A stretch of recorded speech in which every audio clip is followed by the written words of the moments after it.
Splat. And I'm Amanda Rodriguez. Today on YPR, we'll take you to a camp right here in Michigan, where kids are hunting with a rock legend and hang out with some YPR reporters as they hunt each other.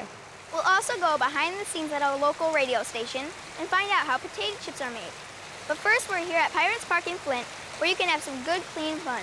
Marcelina Villareal took a look around the park and filed this report. Whether you get a thrill out of driving fast cars or shooting down water slides, you won't want to miss Pirates Park this summer. Well, we've got 30 acres here. We've developed about 12 of them with the adventure golf course, the batting cages, the go-kart track, the 5.5-acre lake where the bumper boats and the paddle boats are, and the water slide right here behind us. We also have video games, and we have the ride simulator. Now, normally we'd start the tour through the doors on the left here, but I don't think we're going that way. Oh, look, our resident orangutans. Hi, fellas, just gotta wait and say hello. How you doing? The SR2 is the only ride simulator in the area. It seats 12 people, and it's similar to the Back to the Future rides you would find at Disneyland and MGM. It's got a ride on it now called Smash Factory, where you get your cart taken over by one of the crash test dummies. It's a lot of fun. Drum roll, please. This time with my eyes closed.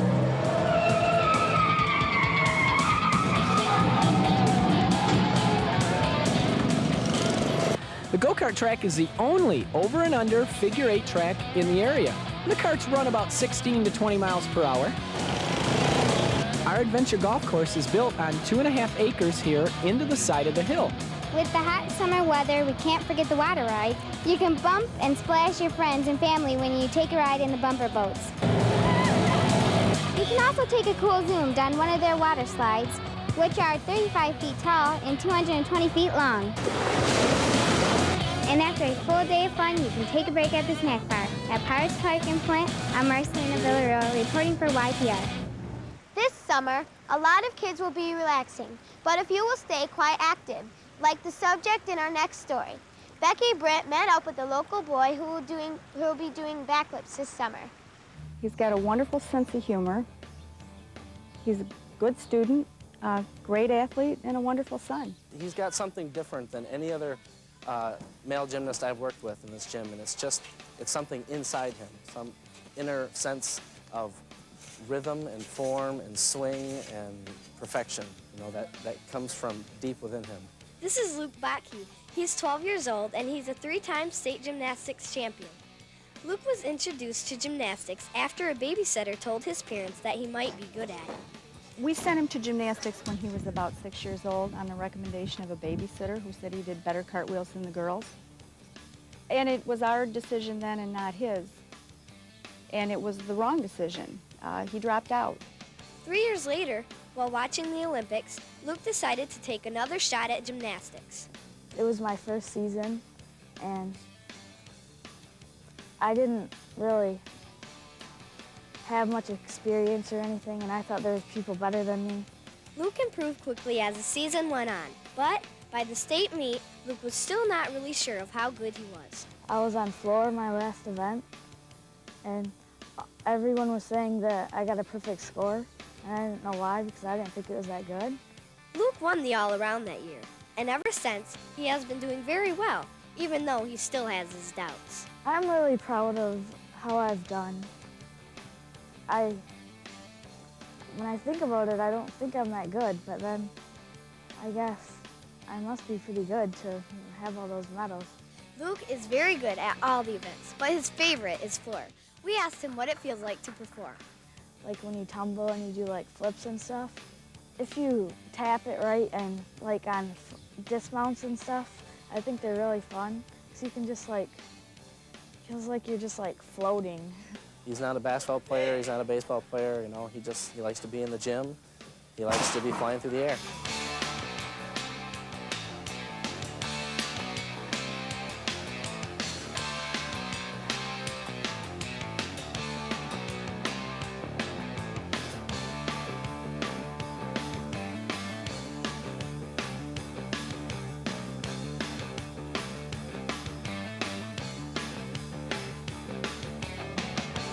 At the meets and stuff, you have so much adrenaline in your body. It's like, I don't know, you could do anything.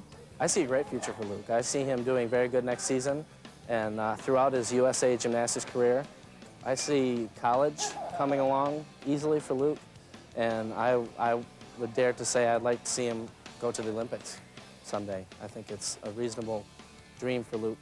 I think it would be really cool to be on the Olympics and representing the United States. But I'm not gonna, like, plan my whole career on making the Olympic team. With all the success he's been having, you can expect to hear the name Luke Bottke again someday. From Gym Jesters in Saginaw, I'm Becky Britt reporting for YPR. We have to take a break, but when we come back, we'll find out what a group of kids are doing in the middle of nature with a rock legend. Don't go away.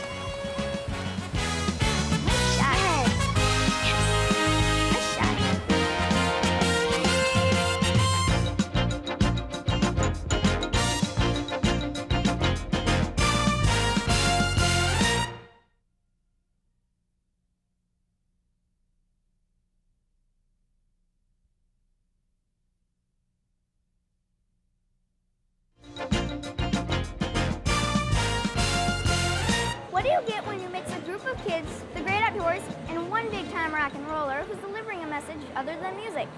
A lot of fun. Kyle McIntosh visited this camp and filed this report. So you have a few months off school. What are you gonna do? You could stay home all summer and hang out, or you could experience life beyond the pavement. When I was a little boy, I played with all of my toys. I had my favorite puppy dog, like other girls and boys. And I had my bow and arrow, I'd take it to the woods. I've seen how America has slowly but surely removed itself from the ground in our cities, and I thought I would take the city folk back to the earth. Here at Ted Nugent's Camp for Kids, you can do the usual camp stuff, but the theme of the weekend is built around archery. If you've never picked up a bow before, don't worry, you can start from scratch. Well, all you really need to get started is a bow and arrow. We learn how to, first of all, be safe around our archery equipment. We learned safety techniques in handling not only the bows, but the arrows. I've learned about like hunting and the safety of it. I've learned how to shoot my bow better and a lot about the outdoors. Kids travel from all over the country to participate in this unique outdoor experience. We have boys and girls from 11 to 15 years old. We have kids from literally every state in the whole United States. They learn hands-on hunting and conservation along with other recreational activities. I've learned how to take care of people if they get hurt and how to go up in tree stands. It's definitely fun, and if you don't want to hunt, that's okay, because you don't learn just about hunting, you learn about other things.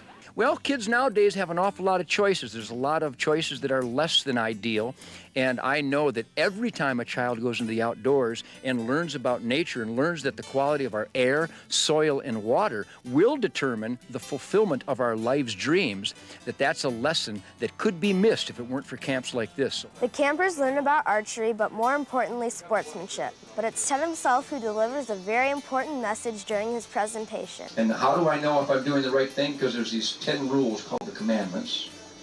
And there's another one called the golden rule, do unto others as you would have them do unto you.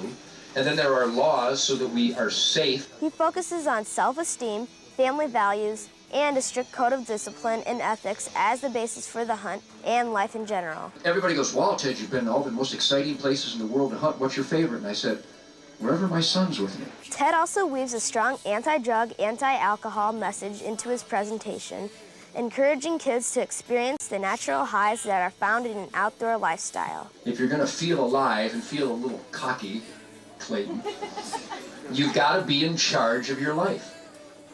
And in order to be in charge of your life, that means no drugs and no alcohol and no tobacco and no poisons and no stupidity. That we would take these kids and give them a alternative to drugs, alcohol, and hanging around in the malls. You see, they got high and now they're dead. I went hunting and I'm still Ted. That's how that works. The kids ended camp shooting with Ted. Even I got a chance to join in on the fun. Keep coming. Let go when you're ready. Bang! You got a leaf. We're starting on a salad, right? No matter what your hunting skills are, this camp provides a fun and memorable experience. Besides, where else can you get this close to a rock star? From Ted Nugent's Camp for Kids in Caseville, I'm Kyle McIntosh reporting for YPR. If you would like more information on Ted Nugent's Camp for Kids, you can call area code 517-750-KAMP. That's 750-CAMP. Here at the snack bar, you can enjoy many different treats, like pizza, ice cream, nachos, and the ever-popular potato chips. But how are these tasty treats made? Rachel Wilkerson went to the stores to find out. She has her story. Potato chips. They're one of the all-time great snack foods.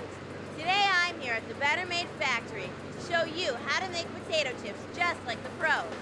First, you'll need some potatoes, a lot of them. In fact, for a 1-pound bag of potato chips, you need about 4 pounds of potatoes. Seems like a lot, doesn't it?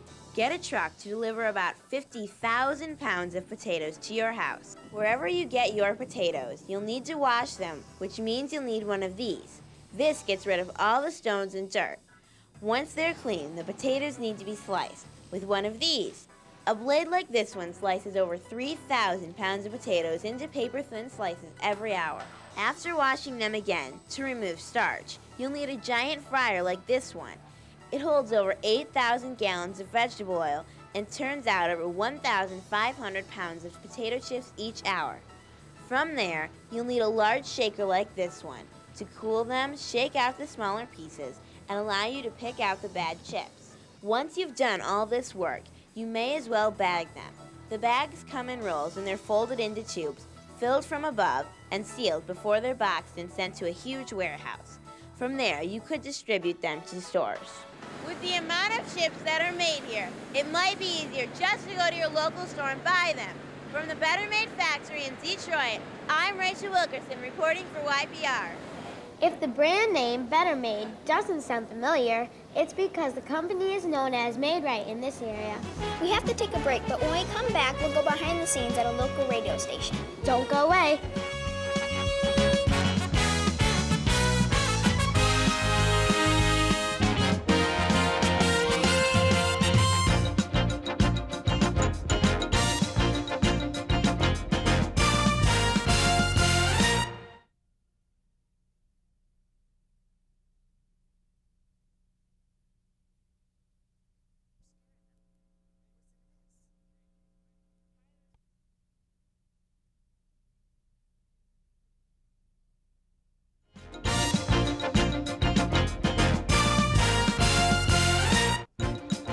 What would it be like to be the voice that wakes up people all over mid-Michigan?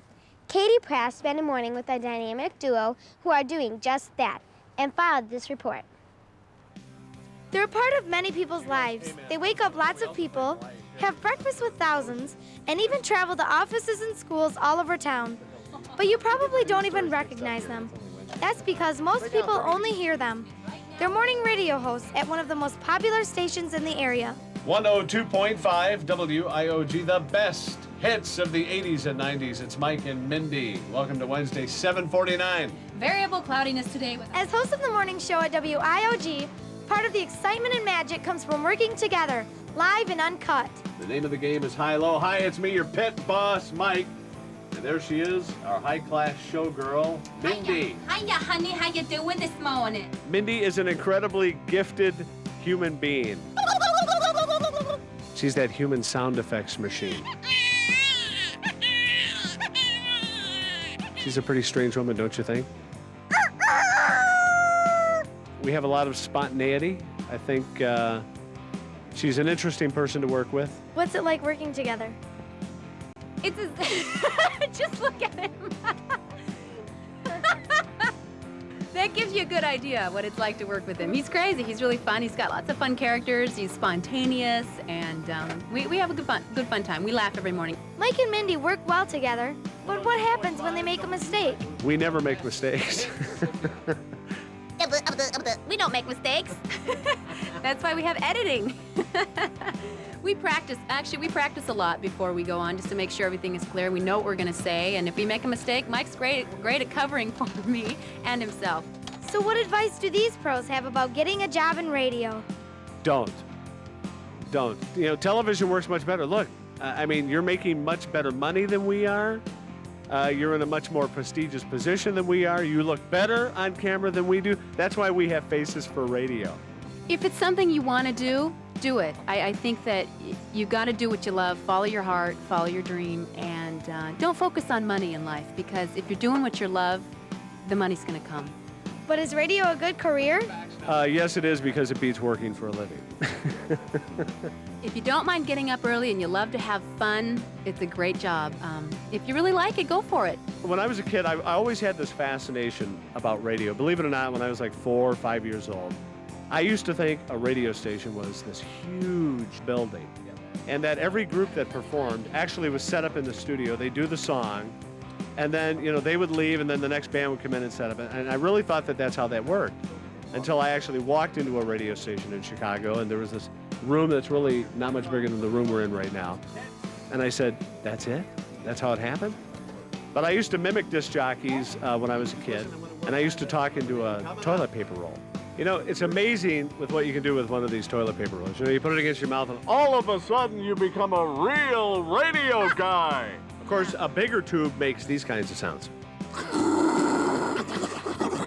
That's the sound of our career going down the toilet. And if their career really goes down the toilet, I'm ready to take over. After all, who said good-looking people can't be on the radio? From the WIOG studios in Saginaw, I'm Katie Prast reporting for YPR. Thankfully, Katie has decided to stay with TV a little longer. If you could be on TV or create your own show, what would it be like? That's the question that we asked some local kids in our YPR Question of the Week. My show would be called a dog show. It would teach you how to groom dogs and how to take care of them when you first get one. I'd call it Pies of Our Lives, and it'd be a game show. And if you got an answer wrong, your opponent would smash your pie in your face.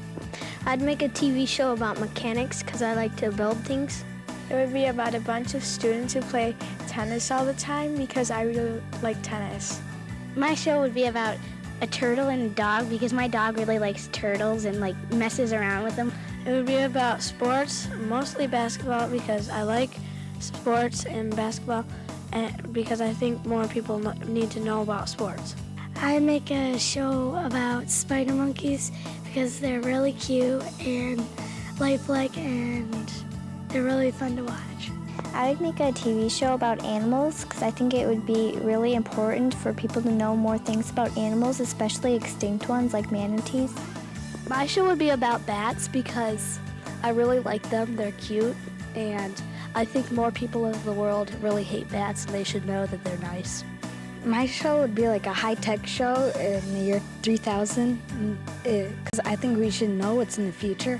I would make a cartoon and movie network that didn't have any commercials, and I get a lot of money. I hope. If you have a suggestion for Question of the Week or story idea for YPR, drop us a line. The best way is to write us a note and send it to Young People's Report, MDC 25, P.O. Box 250, Clio, Michigan 48420. You can also send us a fax or email us. You never know, you could be our next story. We have to take another break, but don't go away. We have a lot more to come on YPR.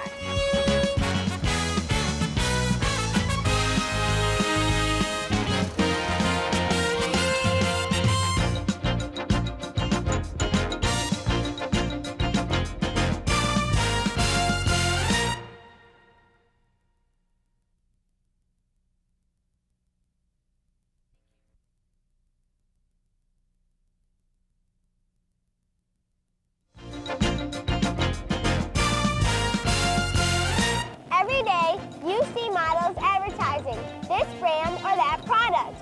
But what would it be like to be one of those models? One Michigan boy found out, and it all started with a letter. Jessica Taylor has our story. Hold it. Good. For 10-year-old Chaz Grabke, this has become a major part of his life. Last year, he became one of 3 kids to model for a new line of clothing by Calvin Klein. Since then, his picture has appeared in magazines all over the country. He used to get out of the bathroom and he would pose in front of the mirror every night when he gets out of the bathroom. And he would say, look at me, Dad. He goes, Calvin Klein, Calvin Klein. Chaz had a dream, and his dream came true, and that was great. But it's not as easy as it sounds. He was very lucky in the job that he got. I like it. I like it a lot. Why? Because I get all the attention, and I get all the girls. Chaz's first break started with pictures like these and a lucky break. Lisa Spindler, a one-time talent scout turned professional photographer, saw him at an art fair and instantly knew he had potential. I noticed he had his own style, and he just had a look that was very unique. A couple years after Chaz met Lisa, he sat down and wrote a letter to fashion designer Calvin Klein saying he wanted to be the first kid model. Ever since then, Chaz has spent a lot of time in front of cameras, and he's been signed to exclusive agency contracts with the I Group here in Michigan, as well as top agencies in New York and Los Angeles. In Detroit, I'm Jessica Taylor reporting for YPR.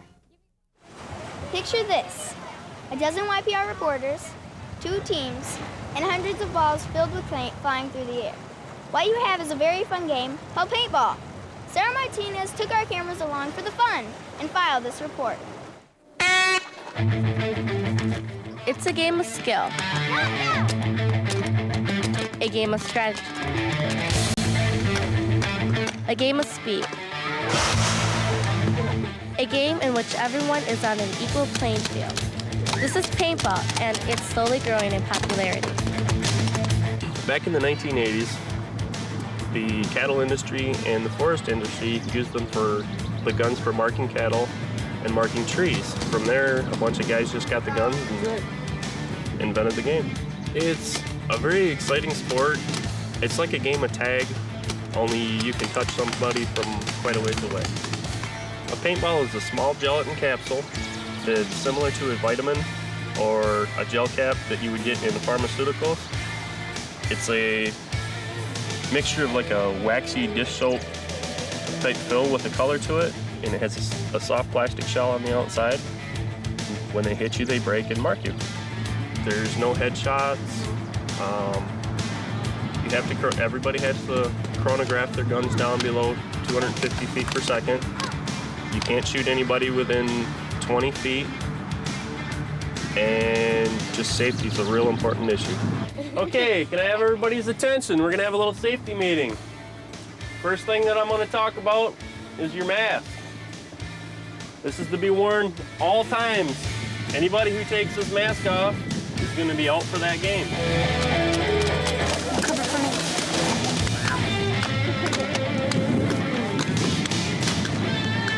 There you go, there you go.